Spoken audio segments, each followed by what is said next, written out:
अनाथ लड़की सेठ पुरुषोत्तमदास पूना की सरस्वती पाठशाला का मुआयना करने के बाद बाहर निकले तो एक लड़की ने दौड़कर उनका दामन पकड़ लिया। सेठ जी रुक गए और मुहब्बत से उसकी तरफ देखकर पूछा, क्या नाम है?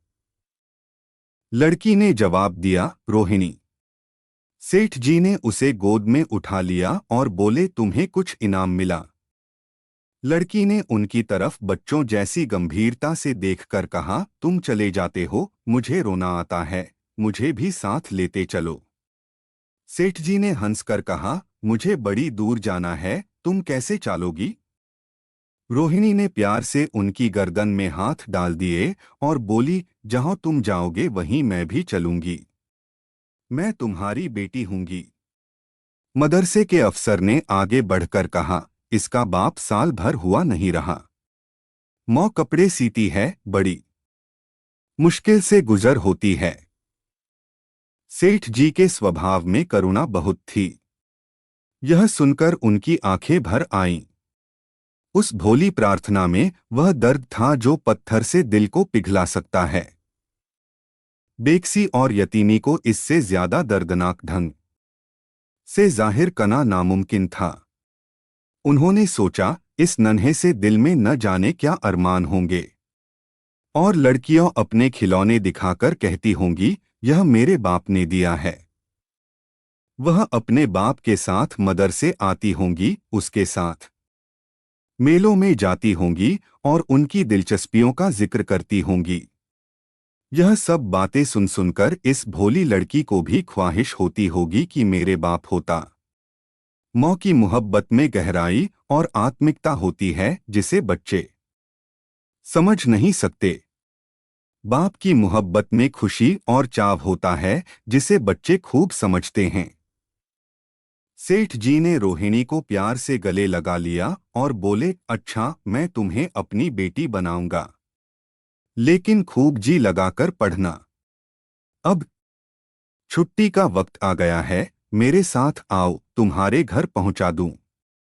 यह कहकर उन्होंने रोहिणी को अपनी मोटर कार में बिठा लिया। रोहिणी ने बड़े इत्मीनान और गर्व से अपनी सहेलियों की तरफ देखा। उसकी बड़ी बड़ी आंखें खुशी से चमक रही थीं और चेहरा चौंदनी रात की तरह खिला हुआ था। सेठ ने रोहिणी को बाजार की खूब सैर कराई और कुछ उसकी पसंद से, कुछ अपनी पसंद से बहुत सी चीजें खरीदीं, यहाँ तक कि रोहिणी बातें करते करते कुछ थक सी गई और खामोश हो गई। उसने इतनी चीजें देखीं और इतनी बातें सुनी कि उसका जी भर गया। शाम होते होते रोहिणी के घर पहुंचे और मोटर कार से उतरकर रोहिणी को अब कुछ आराम मिला। दरवाजा बंद था। उसकी मां किसी ग्राहक के घर कपड़े देने गई थी। रोहिणी ने अपने तोहफों को उलटना पलटना शुरू किया। खूबसूरत रबड़ के खिलौने, चीनी की गुड़ियां जरा दबाने से चूं चूं करने लगतीं और रोहिणी यह प्यारा संगीत सुनकर फूली न समाती थी। रेशमी कपड़े और रंग-बिरंगी साड़ियों की कई बंडल थे, लेकिन मखमली बूटे की गुलकारियों ने उसे खूब लुभाया था। उसे उन चीजों के पाने की जितनी खुशी थी, उससे ज्यादा उन्हें अपनी सहेलियों को डोट दिखाने की बेचैनी थी। सुंदरी के जूते अच्छे सही, लेकिन उनमें ऐसे फूल कहाँ हैं? ऐसी गुड़िया उसने कभी देखी भी न होंगी। इन ख्यालों से उसके दिल में उमंग भर आई और वह अपनी मोहिनी आवाज में एक गीत गाने लगी। सेठ जी दरवाजे पर खड़े इन पवित्र दृश्य का हार्दिक आनंद उठा रहे थे। इतने में रोहिणी की मां रुक्मिणी कपड़ों की एक पोटली लिए हुए आती दिखाई दी। रोहिणी ने खुशी से पागल होकर एक छलौंग भरी और उसके पैरों से लिपट गई। रुक्मिणी का चेहरा पीला था, आंखों में हसरत और बेकसी छिपी हुई थी, गुप्त चिंता का सजीव चित्र मालूम होती थी, जिसके लिए जिंदगी में कोई सहारा नहीं। मगर रोहिणी को जब उसने गोद में उठाकर प्यार से चूमा, मो जरा देर के लिए उसकी आंखों में उम्मीद और जिंदगी की झलक दिखाई दी। मुरझाया हुआ फूल खिल गया। बोली, आज तू इतनी देर तक कहाँ रही? मैं तुझे ढूंढने पाठशाला गई थी। रोहिणी ने हुमक कर कहा, मैं मोटर कार पर बैठकर बाजार गई थी। वहां से बहुत अच्छी अच्छी चीजें लाई हूं। वह देखो कौन खड़ा है। मौ ने सेठ जी की तरफ ताका और लजाकर सिर झुका लिया। बरामदे में पहुंचते ही रोहिणी मौ की गोद से उतरकर सेठ जी के पास गई और अपनी मौ को यकीन दिलाने के लिए भोलेपन से बोली, क्यों, तुम मेरे बाप हो न? सेठ जी ने उसे प्यार करके कहा, हाँ, तुम मेरी प्यारी बेटी हो। रोहिणी ने उनसे मुंह की तरफ याचनाभरी आंखों से देखकर कहा, अब तुम रोज यहीं रहा करोगे। सेठ जी ने उसके बाल सुलझाकर जवाब दिया, मैं यहाँ रहूंगा तो काम कौन करेगा? मैं कभी कभी तुम्हें देखने आया करूंगा, लेकिन वहां से तुम्हारे लिए अच्छी अच्छी चीजें भेजूंगा। रोहिणी कुछ उदास सी हो गई। इतने में उसकी मौ ने मकान का दरवाजा खोला और बड़ी फुर्ती से मैले बिछावन और फटे हुए कपड़े समेटकर कोने में डाल दिए कि कहीं सेठ जी की निगाह उन पर न पड़ जाए। यह स्वाभिमान स्त्रियों की खास अपनी चीज है। रुक्मिणी अब इस सोच में पड़ी थी कि मैं इनकी क्या खातिरतवाजो करूं। उसने सेठ जी का नाम सुना था। उसका पति हमेशा उनकी बड़ाई किया करता था। वह उनकी दया और उदारता की चर्चाएं अनेकों बार सुन चुकी थी। वह उन्हें अपने मन का देवता समझा करती थी। उसे क्या उम्मीद थी कि कभी उसका घर भी उसके कदमों से रोशन होगा। लेकिन आज जब वह शुभ दिन संयोग से आया तो वह इस काबिल भी नहीं कि उन्हें बैठने के लिए एक मोढ़ा दे सके। घर में पान और इलायची भी नहीं। वह अपने आंसुओं को किसी तरह न रोक सकी। आखिर जब अंधेरा हो गया और पास के ठाकुरद्वारे से घंटों और नगाड़ों की आवाजें आने लगीं तो उन्होंने जरा ऊंची आवाज में कहा, बाई जी, अब मैं जाता हूं। मुझे अभी यहाँ बहुत काम करना है। मेरी रोहिणी को कोई तकलीफ न हो। मुझे जब मौका मिलेगा उसे देखने आऊंगा। उसके पालने पोसने का काम मेरा है और मैं उसे बहुत खुशी से पूरा करूंगा। उसके लिए अब तुम कोई फिक्र मत करो। मैंने उसका वजीफा बांध दिया है और यह उसकी पहली किस्त है। यह कहकर उन्होंने अपना खूबसूरत बटुआ निकाला और रुक्मिणी के सामने रख दिया।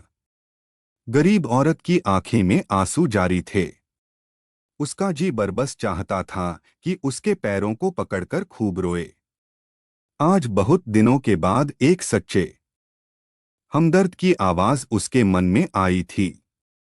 जब सेठ जी चले तो उसने दोनों हाथों से प्रणाम किया। उसके हृदय की गहराइयों से प्रार्थना निकली, आपने एक बेबस पर दया की है, ईश्वर आपको इसका बदला दे। दूसरे दिन रोहिणी पाठशाला गई तो उसकी बौंकी सजधज आंखों में खुबी जाती थी। उस्तानियों ने उसे बारी बारी प्यार किया और उसकी सहेलियां उसकी एक एक चीज को आश्चर्य से देखती और ललचाती थी। अच्छे कपड़ों से कुछ स्वाभिमान का अनुभव होता है। आज रोहिणी वह गरीब लड़की न रही जो दूसरों की तरफ विवश नेत्रों से देखा करती थी। आज उसकी एक एक क्रिया से शैशवोचित गर्व और चंचलता टपकती थी और उसकी जबान एक दम के लिए भी न रुकती थी। कभी मोटर की तेजी का जिक्र था, कभी बाजार की दिलचस्पियों का बयान, कभी अपनी गुड़ियों के कुशल मंगल की चर्चा थी और कभी अपने बाप की मोहब्बत की दास्तान। दिल था कि उमंगों से भरा हुआ था। एक महीने बाद सेठ पुरुषोत्तम दास ने रोहिणी के लिए फिर तोहफे और रुपए रवाना किए। बेचारी विधवा को उनकी कृपा से जीविका की चिंता से छुट्टी मिली। वह भी रोहिणी के साथ पाठशाला आती और दोनों मोमबेटियां एक ही दर्जे के साथ साथ पढ़ती, लेकिन रोहिणी का नंबर हमेशा मौ से अव्वल रहा। सेठ जी जब पूना की तरफ से निकलते तो रोहिणी को देखने जरूर आते और उनका आगमन उसकी प्रसन्नता और मनोरंजन के लिए महीनों का सामान इकट्ठा कर देता। इसी तरह कई साल गुजर गए और रोहिणी ने जवानी के सुहाने हरे भरे मैदान में पैर रखा, जबकि बचपन की भोली भाली अदाओं में एक खास मतलब और इरादों का दखल हो जाता है। रोहिणी अब आंतरिक और बाह्य सौंदर्य में अपनी पाठशाला की नाक थी। हाव भाव में आकर्षक गंभीरता, बातों में गीत का सा खिंचाव और गीत का सा आत्मिक रस था। कपड़ों में रंगीन सादगी, आंखों में लाज संकोच, विचारों में पवित्रता। जवानी थी, मगर घमंड और बनावट और चंचलता से मुक्त। उसमें एक एकाग्रता थी, ऊंचे इरादों से पैदा होती है। स्त्रियोचित उत्कर्ष की मंजिलें वह धीरे धीरे तय करती चली जाती थी। सेठ जी के बड़े बेटे नरोत्तम दास कई साल तक अमेरिका और जर्मनी की यूनिवर्सिटियों की खाक छानने के बाद इंजीनियरिंग विभाग में कमाल हासिल करके वापस आए थे। अमेरिका के सबसे प्रतिष्ठित कॉलेज में उन्होंने सम्मान का पद प्राप्त किया था। अमेरिका के अखबार एक हिंदुस्तानी नौजवान की इस शानदार कामयाबी पर चकित थे। उन्हीं का स्वागत करने के लिए बंबई में एक बड़ा जलसा किया गया था। इस उत्सव में शरीक होने के लिए लोग दूर दूर से आए थे। सरस्वती पाठशाला को भी निमंत्रण मिला और रोहिणी को सेठानी जी ने विशेष रूप से आमंत्रित किया। पाठशाला में हफ्तों तैयारियां हुई। रोहिणी को एक दम के लिए भी चैन न था। यह पहला मौका था कि उसने अपने लिए बहुत अच्छे अच्छे कपड़े बनवाए। रंगों के चुनाव में वह मिठास थी, काटछौंट में वह फबन जिससे उसकी सुंदरता चमक उठी। सेठानी कौशल्या देवी उसे लेने के लिए रेलवे स्टेशन पर मौजूद थीं। रोहिणी गाड़ी से उतरते ही उनके पैरों की तरफ झुकी, लेकिन उन्होंने उसे छाती से लगा लिया और इस तरह प्यार किया कि जैसे वह उनकी बेटी है। वह उसे बार बार देखती थीं और आंखों से गर्व और प्रेम टपक पड़ता था। इस जलसे के लिए ठीक समुंदर के किनारे एक हरे भरे सुहाने मैदान में एक लंबा चौड़ा शामियाना लगाया गया था। एक तरफ आदमियों का समुद्र उमड़ा हुआ था, दूसरी तरफ समुद्र की लहरें उमड़ रही थीं, गोया वह भी इस खुशी में शरीक थीं। जब उपस्थित लोगों ने रोहिणी बाई के आने की खबर सुनी तो हजारों आदमी उसे देखने के लिए खड़े हो गए। यही तो वह लड़की है जिसने अब की शास्त्री की परीक्षा पास की है। जरा उसके दर्शन करने चाहिए। अब भी इस देश की स्त्रियों में ऐसे रतन मौजूद हैं। भोले भाले देशप्रेमियों में इस तरह की बातें होने लगीं। शहर की कई प्रतिष्ठित महिलाओं ने आकर रोहिणी को गले लगाया और आपस में उसके सौंदर्य और उसके कपड़ों की चर्चा होने लगी। आखिर मिस्टर पुरुषोत्तम दास तशरीफ लाए। हालांकि वह बड़ा शिष्ट और गंभीर उत्सव था, लेकिन उस वक्त दर्शन की उत्कंठा पागलपन की हद तक जा पहुंची थी। एक भगदड़ मच गई। कुर्सियों की कतारें गड़बड़ हो गईं। कोई कुर्सी पर खड़ा हुआ, कोई उसके हत्थों पर। कुछ मंचले लोगों ने शामियाने की रस्सियां पकड़ी और उन पर जा लटके। कई मिनट तक यही तूफान मचा रहा। कहीं कुर्सियां टूटीं, कहीं कुर्सियां उल्टी, कोई किसी के ऊपर गिरा, कोई नीचे। ज्यादा तेज लोगों में धौल धप्पा होने लगा। तब बीन की सुहानी आवाजें आने लगीं। रोहिणी ने अपनी मंडली के साथ देशप्रेम में डूबा हुआ गीत शुरू किया। सारे उपस्थित लोग बिल्कुल शांत थे और उस समय वह सुरीला राग, उसकी कोमलता और स्वच्छता, उसकी प्रभावशाली मधुरता, उसकी उत्साह भरी वाणी दिलों पर वह नशासा पैदा कर रही थी जिससे प्रेम की लहरें उठती हैं, जो दिल से बुराइयों को मिटाता है और उससे जिंदगी की हमेशा याद रहने वाली यादगारें पैदा हो जाती हैं। गीत बंद होने पर तारीफ की एक आवाज न आई। वही ताने कानों में अब तक गूंज रही थीं। गाने के बाद विभिन्न संस्थाओं की तरफ से अभिनंदन पेश हुए और तब नरोत्तम दास लोगों को धन्यवाद देने के लिए खड़े हुए। लेकिन उनके भाषण से लोगों को थोड़ी निराशा हुई। यो दोस्तों की मंडली में उनकी वक्तृता के आवेग और प्रवाह की कोई सीमा न थी, लेकिन सार्वजनिक सभा के सामने खड़े होते ही शब्द और विचार दोनों ही उनसे बेवफाई कर जाते थे। उन्होंने बड़ी बड़ी मुश्किल से धन्यवाद के कुछ शब्द कहे और तब अपनी योग्यता की लज्जित स्वीकृति के साथ अपनी जगह पर आ बैठे। कितने ही लोग उनकी योग्यता पर ज्ञानियों की तरह सिर हिलाने लगे। अब जलसा खत्म होने का वक्त आया। वह रेशमी हार जो सरस्वती पाठशाला की ओर से भेजा गया था, मेज पर रखा हुआ था। उसे हीरो के गले में कौन डाले? प्रेसिडेंट ने महिलाओं की पंक्ति की ओर नजर दौड़ाई। चुनने वाली आंख रोहिणी पर पड़ी और ठहर गई। उसकी छाती धड़कने लगी। लेकिन उत्सव के सभापति के आदेश का पालन आवश्यक था। वह सर झुकाए हुए मेज के पास आई और कौपते हाथों से हार को उठा लिया। एक क्षण के लिए दोनों की आंखें मिलीं और रोहिणी ने नरोत्तम दास के गले में हार डाल दिया। दूसरे दिन सरस्वती पाठशाला के मेहमान विदा हुए, लेकिन कौशल्या देवी ने रोहिणी को जाने दिया। बोली, अभी तुम्हें देखने से जी नहीं भरा, तुम्हें यहाँ एक हफ्ता रहना होगा। आखिर मैं भी तो तुम्हारी मौ हूं। एक मौ से इतना प्यार और दूसरी मौ से इतना अलगा। रोहिणी कुछ जवाब न दे सकी। यह सारा हफ्ता कौशल्या देवी ने उसकी विदाई की तैयारियों में खर्च किया। 7वें दिन उसे विदा करने के लिए स्टेशन तक आईं। चलते वक्त उससे गले मिलीं और बहुत कोशिश करने पर भी आंसुओं को न रोक सकीं। नरोत्तम दास भी आए थे। उनका चेहरा उदास था। कौशल्या ने उनकी तरफ सहानुभूतिपूर्ण आंखों से देखकर कहा, मुझे यह तो ख्याल ही न रहा। रोहिणी क्या यहाँ से पूना तक अकेली जाएगी? क्या हर्ज है, तुम ही चले जाओ, शाम की गाड़ी से लौट आना। नरोत्तम दास के चेहरे पर खुशी की लहर दौड़ गई, जो इन शब्दों में न छिप सकी। अच्छा, मैं ही चला जाऊंगा। वह इस फिक्र में थे कि देखें विदाई की बातचीत का मौका भी मिलता है या नहीं। अब वह खूब जी भरकर अपना दर्दे दिल सुनाएंगे और मुमकिन हुआ तो उस लाज संकोच को जो उदासीनता के पर्दे में छिपी हुई है, मिटा देंगे। रुक्मिणी को अब रोहिणी की शादी की फिक्र पैदा हुई। पड़ोस की औरतों में इसकी चर्चा होने लगी थी। लड़की इतनी सयानी हो गई है, अब क्या बुढ़ापे में ब्याह होगा? कई जगह से बात आई, उनमें कुछ बड़े प्रतिष्ठित घराने थे।